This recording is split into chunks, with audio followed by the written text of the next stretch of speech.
Backed by much scientific evidence, as well as the more esoteric teachings and principles, what I'm going to reveal to you today are the two key ingredients needed for you to heal yourself without any external medicines.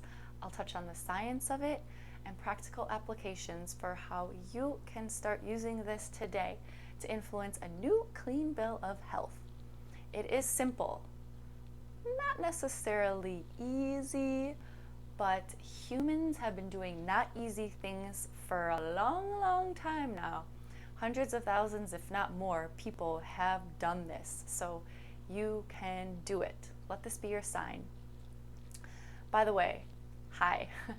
I'm Dr. Lisa Matejka, and I help those with cancer navigate their inner journey towards health and wellness on all levels, physically, mentally, emotionally, energetically, and spiritually, to stack the odds in their favor with compassionate guidance and loving support. And today, I really am super excited to share with you all this information. I took a lot of complicated information and condensed it down into the main points and ideas so you can start rewiring your brain for healing today. So, all right, let's just dive right in then.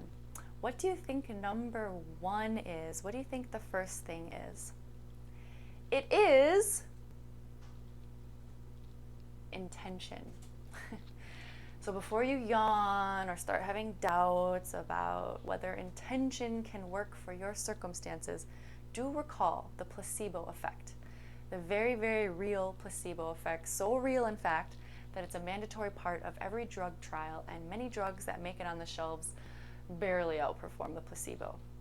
And as we know, the placebo effect is when people heal themselves simply because they expect to, i.e. they have an intention to, regardless of what it is they're actually taking or doing.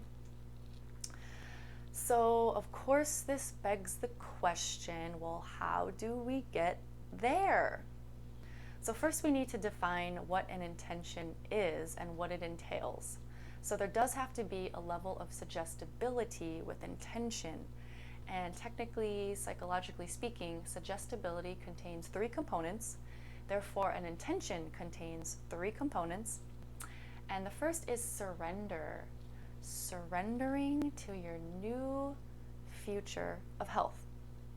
Not fighting the current reality of disease.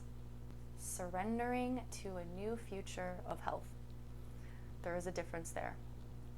Belief, of course, you have to believe that this is possible for you. And then acceptance, which I think goes hand in hand with surrender.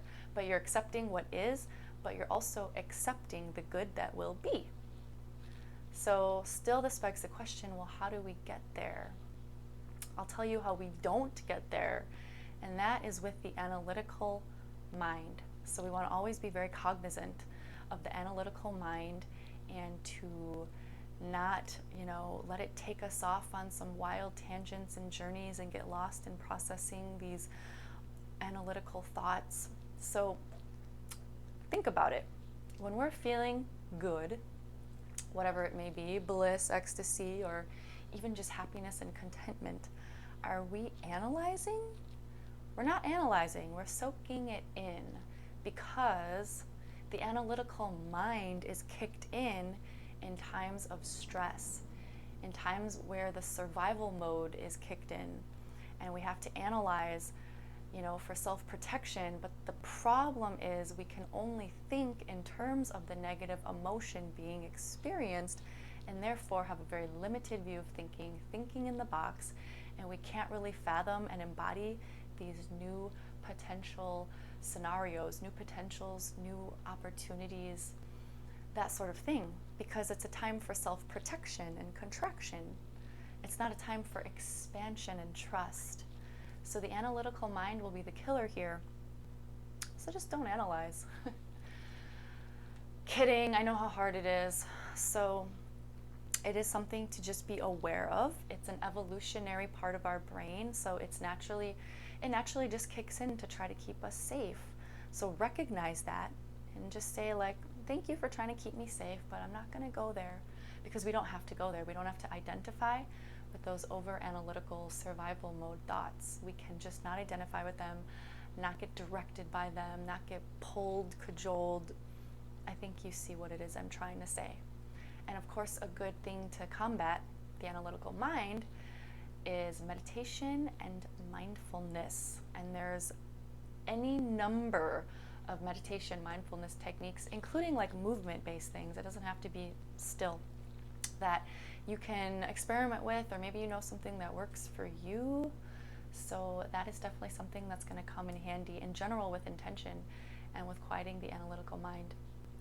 And another thing that kind of goes hand in hand with this, but that's going to help with this very much so, is mental rehearsal, also known as visualizing.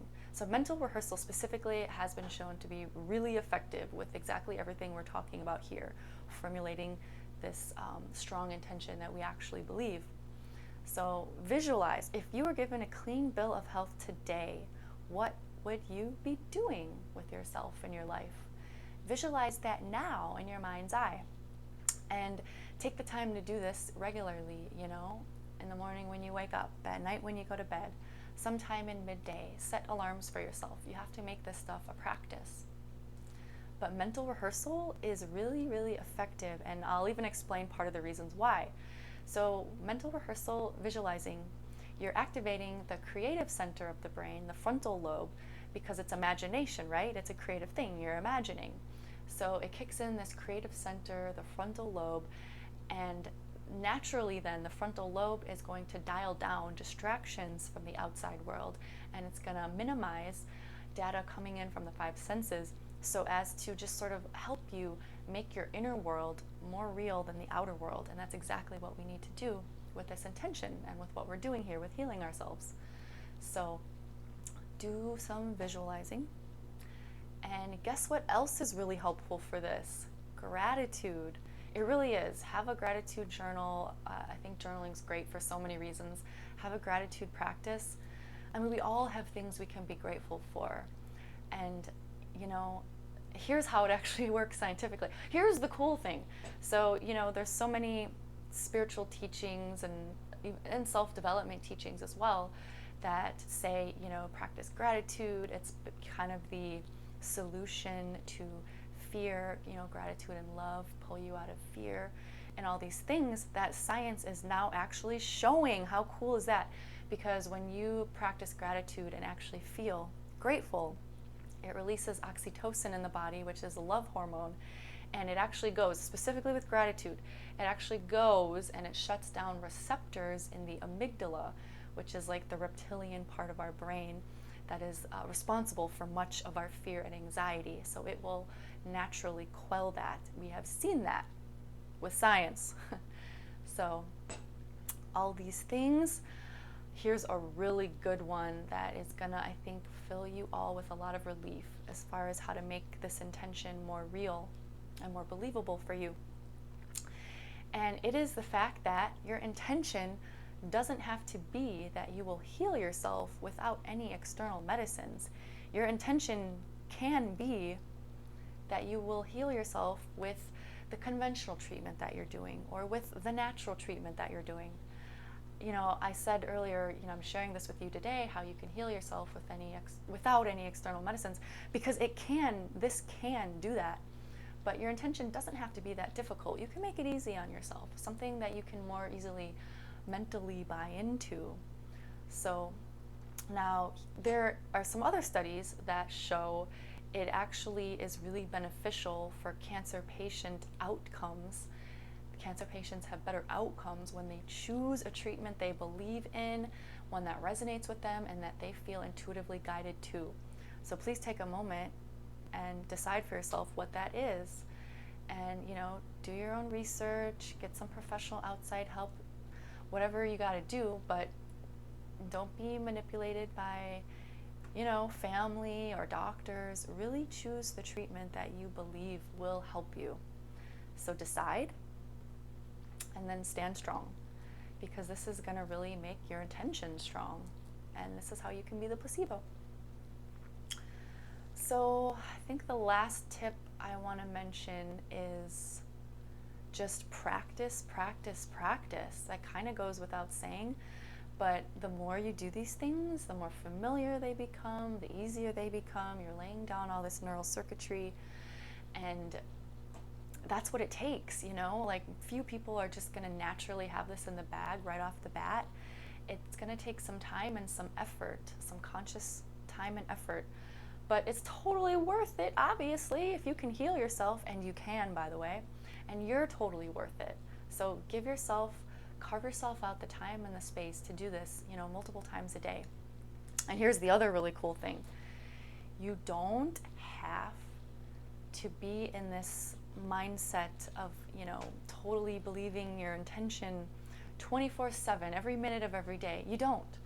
You just need to be able to get into that state of being for an extended period of time daily. And you'll get there with practice. And, you know, so yeah, give yourself that time. You'll know you've arrived when you start obsessing less, or stop obsessing, I guess I should say. When you stop obsessing about the how and the when, and your levels of worrying and fretting are gradually decreased and replaced by levels of trust. And again, you'll get there with practice and all the things we just talked about. But perhaps you're wondering, how does an intention translate to the body healing anyway? Well, I'll explain that to you very basically. So the body is a reflection, a representation of the subconscious mind. That's wow. And, you know, but it's not hard to understand, because much of our body's functions and operations, most of them really, are without any conscious awareness or control whatsoever. You know, all the biochemical reactions, our heart beating, we don't have to think about it. It just happens because of the autonomic nervous system. And part of the autonomic nervous system, the limbic system, is the seat of subconscious programming. So for better or for worse, our subconscious programming does get translated to the body this way, through this pathway, the limbic system. And that's how trauma often gets stored in the body. But that's how we can do these good things to our body too, and reprogram them with positive thoughts and intentions. So yeah, and basically, so what happens with this limbic system and the subconscious system being, the subconscious mind is the operating system of the body. And so what happens is it triggers epigenetic changes to occur. So that's going to change the expression of DNA, which is going to change the expression of genes. So the cancer promoting genes will get turned off, and the cancer suppressing genes will get turned on, and the stem cell production will ensue. And all the things that are needed to happen for your body to become well will happen with these epigenetic changes. So yeah, isn't this super, super cool stuff? So then what is the second component? By the way, the intention really is the main part. The second key is not even 100% mandatory, but I'm gonna say you should do it anyways, because it makes all of this happen a lot faster and a lot easier. It makes it way more effective and efficient. And that second key ingredient is heightened or elevated emotion. Ooh. So yes, we're talking about positive emotions here, but essentially the emotion is what's going to really help to drive the intention from the conscious to the subconscious. It's going to help, the emotion is going to merge the conscious and the subconscious. So the first part, you know, with intention and the thoughts, that's like the mental part, the intellectual part. And then the second part's the emotional part. And an intellectual understanding is one level of understanding, and an emotional level of understanding is a whole nother level of understanding. So what you're doing with the emotion is you're sort of creating this bridge between the mind and the body and the heart. The thoughts being the language of the mind, and feelings the language of the body, you know, emotions the language of the heart. So you're really making this all a very cohesive, coherent unit.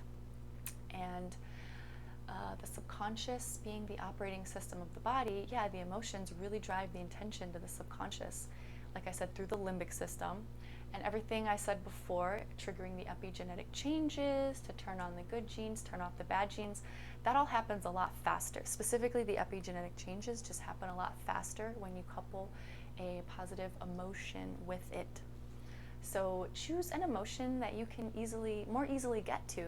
Is it love? Is it kindness and compassion? Is it gratitude? Is it joy and excitement? And the different emotions trigger the releases of different neuropeptides in the body that go to the different hormonal centers to then do the epigenetic changes, like I said. So that's kind of how that pathway works. And as a double bonus benefit, like I mentioned before, the gratitude as well as kindness and compassion will release oxytocin in the body and help to turn off the fear centers, which of course is a really great thing. So just like with intention, you want to take the time with your practice to combine and try to like really connect with your heart and just focus on your heart space and breathe into your heart space and feel this positive emotion, whichever one you choose to feel, and really bring it into your visualization. This is really going to help speed things along. And so what happens with negative emotions?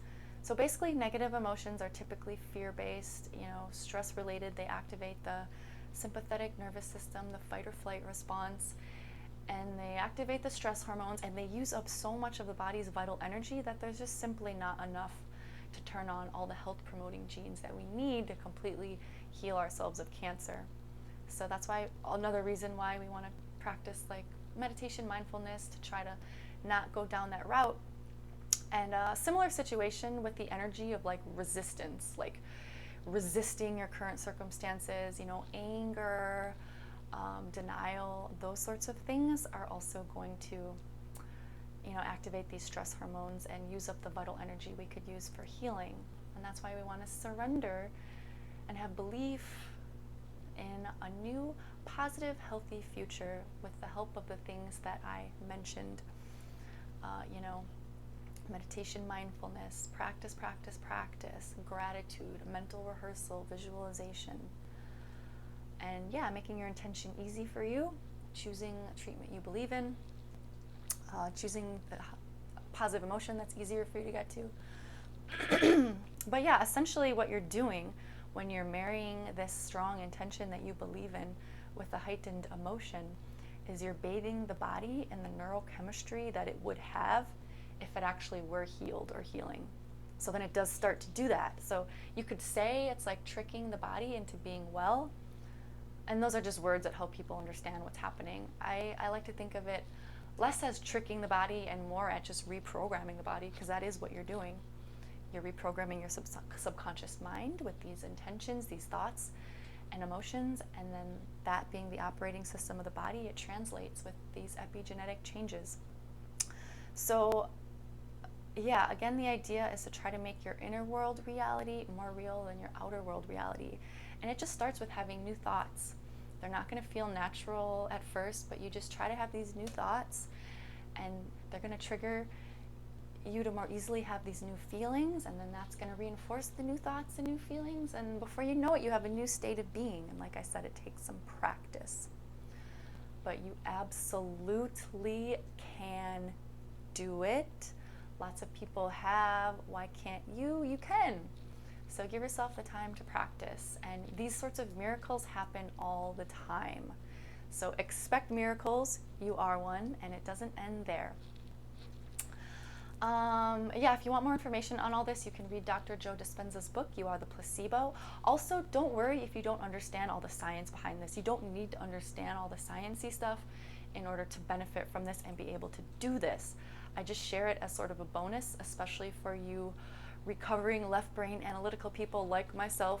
It really just helps the buy-in from the mind. I mean, as much as I do believe very much so in a lot of more woo-woo, esoteric spiritual stuff, I really like when there's science to support it. It really does just sort of help the buy-in, which is what we need with this intention. So, please share this with people you think would benefit. Please like, subscribe so I can reach more people with more helpful stuff. And leave a comment as well. Tell me what you found helpful, what you thought was maybe not clear so I can improve. And I have a free gift for you too. If you would like sort of some adjacent research on the 10 common healing factors that cancer patients who had a spontaneous remission had in common, what the ones with spontaneous remissions had in common, this is based on like decades of research. Yeah, just click the link in the description box of this YouTube channel and I will be able to send that to you. It's 38 pages, so it's not too bad, but there's some cool stuff in there. And anyways, I cannot wait to hear all of your success stories. So much love and see you next time.